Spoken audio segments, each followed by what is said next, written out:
everyone, welcome to our channel. It's Manrag here, and today we'll read a new story that is Three Questions, written by Louis Tolstoy. This story is published by DAV CMC in English Literature for Class 8. So let's move to the story. It once occurred to a certain king that if he always knew the right time to begin everything, if he knew who were the right people to listen and whom to avoid, and above all, if he always knew what was the most important thing to do, he would never fail in anything he might undertake.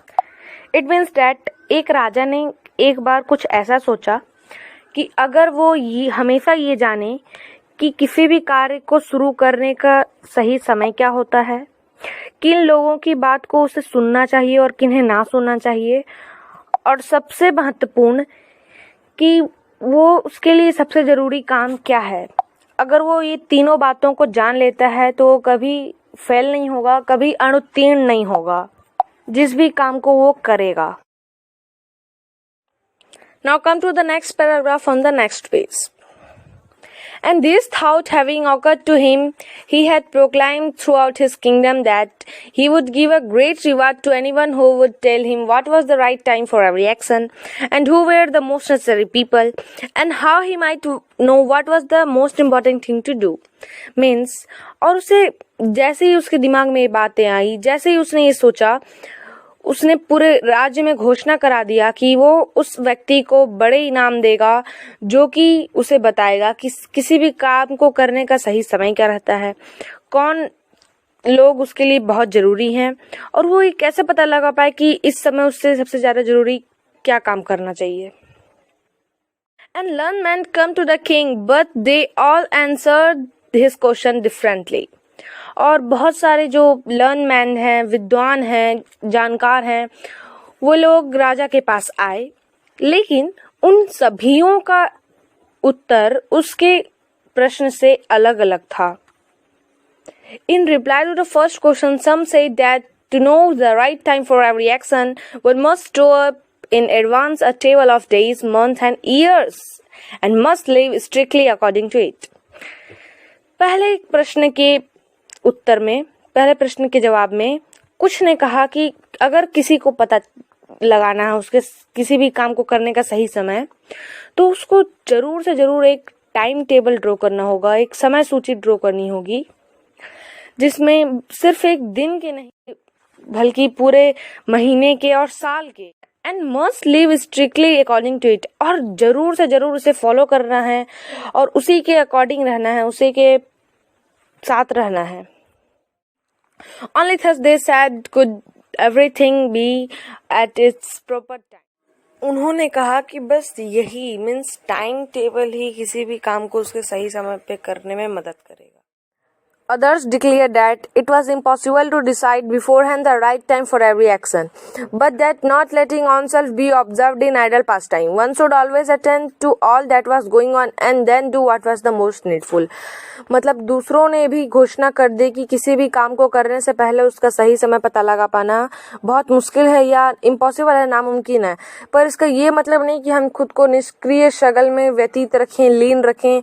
हमें समय बर्बाद नहीं करना है और उसे हमेशा हर एक काम को करना चाहिए और फिर सोचना चाहिए कि उसके लिए सबसे जरूरी काम क्या है। Others again said that however attentive the king might be to what was going on, it was impossible for one man to decide correctly the right time for every action, but that he should have a council of wise men who would help to fix the proper time for everything. तो वहाँ और जितने भी vice man थे उन्होंने कहा कि राजा कितना भी चालाक क्यों ना रहे, कितना भी चौकन्ना क्यों ना रहे, उसे ये पता लगा पाना कि वो क्या करे किस समय, ये अकेले की बस की बात नहीं है। इसलिए उसे एक वाइस मैन की काउंसिल रखनी चाहिए अपने राज्य में जो उसे हेल्प करेगी किसी भी काम को सही समय पे करने में। But then again others said there were something which could not wait to be laid before a council, but about which one had at once to decide whether to undertake them or not. But in order to decide that, one must know beforehand what was going to happen. It is only magician who know that and therefore in order to know the right time for every action one must consist magician. लेकिन कुछ लोगों ने फिर कहा कि कुछ बातें ऐसी रहती हैं, कुछ काम ऐसे रहते हैं जिन्हें हम काउंसिल के सामने, मतलब वाइस काउंसिल जो हमारे हैं उनके सामने हमारे पास बताने का समय नहीं रहता, हम नहीं बता सकते। तो ऐसे में ये डिसाइड करना, ये निश्चय करना कि उसे करें या ना करें मुश्किल हो जाता है। इसके लिए हमें एक मैजिशियन रखना पड़ेगा, एक जादूगर रखना चाहिए जो हमें पहले ही बता दे कि हमारे साथ आगे क्या होने वाला है। Equally various were the answer to the second question. Some said the people the king most needed were the counselors, others the priests, others the doctors, while some said the warriors were the most necessary. Means उसी तरह से दूसरे question का भी जवाब उसे मिला। कुछ ने कहा कि जो पीपल इम्पॉर्टेंट है, जो लोग किंग के लिए, वो काउंसिलर्स हैं, परिषद के लोग हैं। कुछ ने कहा कि प्रीस्ट हैं, पुजारी ज़रूरी ज़्यादा हैं। तो कुछ ने डॉक्टर्स का नाम लिया, और कुछ ने कहा कि वॉरियर्स जो युद्ध करते हैं, जो युद्ध क्षेत्र में रहते हैं, योद्धा, वो सबसे ज़्यादा ज़रूरी हैं।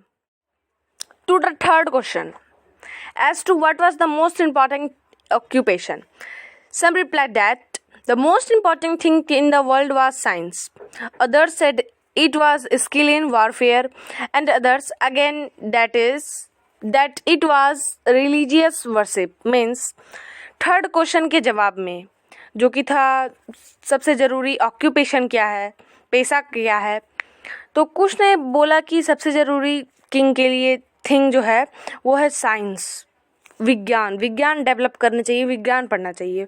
तो दूसरों ने कहा स्किल इन वारफेयर, युद्ध के तरीके जानने चाहिए, युद्ध के तरीके में स्किल रहना चाहिए, युद्ध करना आना चाहिए।